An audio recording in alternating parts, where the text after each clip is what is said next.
Salut à tous, on se retrouve aujourd'hui pour une nouvelle vidéo. Aujourd'hui le retour de la catégorie portrait pour vous parler d'une personnalité qui fait parler d'elle dans les médias.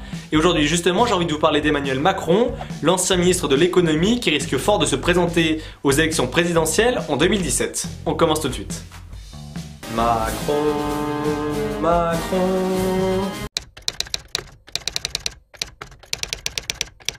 Suite à cette Marseillaise plutôt gênante, attaquons maintenant la partie biographique un peu chiante. Emmanuel Macron est né le 21 décembre 1977 à Amiens. C'est d'ailleurs sûrement l'un des seuls habitants de cette ville à avoir réussi dans la vie. On me souffle dans l'oreillette qu'également Najat Vallaud-Belkacem, Laurent Delahousse, Jean-Pierre Pernaut et Jules Verne sont originaires d'Amiens. Toutes mes excuses pour les habitants. Bon, le petit Emmanuel a eu une enfance plutôt aisée et a fréquenté des écoles privées.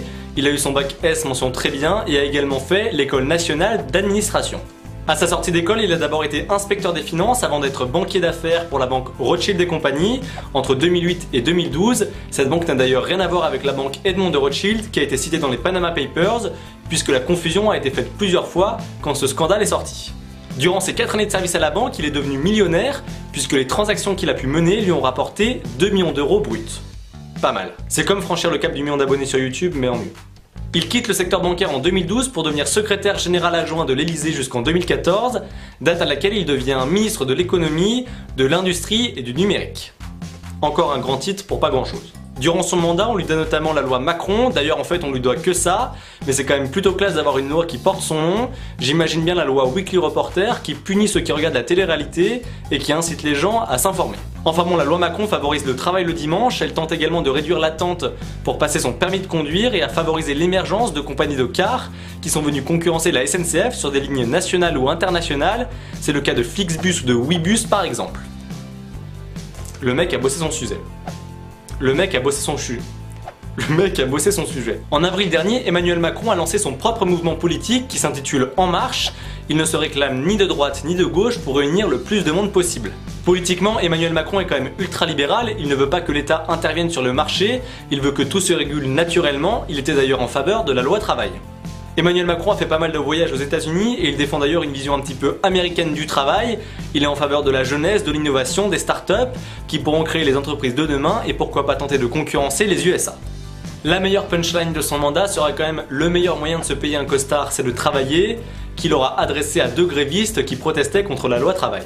Venant de la part d'un ministre qui a eu une éducation et une enfance plutôt aisée, ce qui favorise forcément l'ascension sociale et dont les costumes coûtent 1200 €, soit plus que le salaire minimum, c'est un petit peu osé.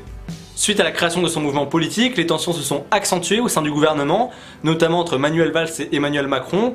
On lui reprochait de presque faire campagne alors qu'il était encore membre du gouvernement. Fin août, il a donc présenté sa démission à François Hollande, qu'il a accepté, même s'il se sent trahi. Maintenant, on reproche à Emmanuel Macron d'avoir quitté le bateau sans avoir tenu toutes ses promesses. Le dernier cas en date est celui de l'entreprise Alstom, qui est une entreprise qui fabrique des trains et qui est en difficulté. Il y a de cela quelques temps, Emmanuel Macron était venu visiter les locaux à Belfort et avait promis son aide. Emmanuel Macron aurait promis qu'il n'y aurait pas de fermeture ni de licenciement. Résultat, aujourd'hui, Alstom serait sur le point de cesser son activité principale. Emmanuel Macron va encore bénéficier de 3 mois de salaire de ministre, c'est-à-dire environ 10 000 € bruts par mois. Il va pouvoir se consacrer ainsi uniquement à son mouvement politique et pourquoi pas se présenter pour les présidentielles en 2017, c'est du moins ce que tout le monde suppose. Suite à sa démission, il a dû laisser le logement de fonction qu'il occupait à Bercy. Maintenant, il cherche un appartement, son budget serait apparemment de 5 700 € par mois. Pour ce prix-là, apparemment, on peut avoir un 20 m² sur Paris, mais si jamais il est à court d'argent, il peut toujours revendre 1 ou 2 costumes.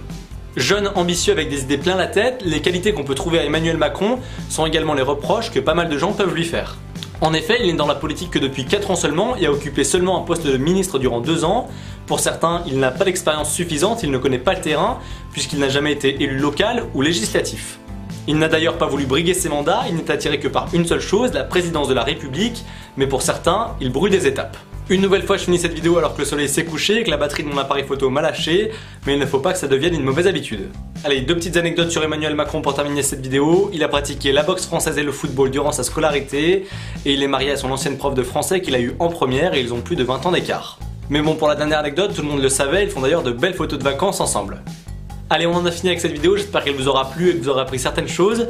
Comme d'habitude, vous pouvez vous abonner en cliquant par ici sur cette belle tête d'Emmanuel Macron. Vous pouvez me rejoindre sur les réseaux sociaux, les liens sont dans la barre d'infos. Et vous pouvez toujours commenter, liker, partager la vidéo si elle vous a plu. Quant à moi, je donne rendez-vous la semaine prochaine pour une nouvelle vidéo. D'ici là, portez-vous bien et tenez-vous informés. Ciao. Salut à tous, on se retrouve aujourd'hui pour une vidéo un petit peu spéciale puisqu'on va parler du festival Frames. C'est un festival de youtubeurs qui s'est déroulé du 3 au 4 septembre dernier à Avignon puisque j'ai été accrédité en tant que journaliste.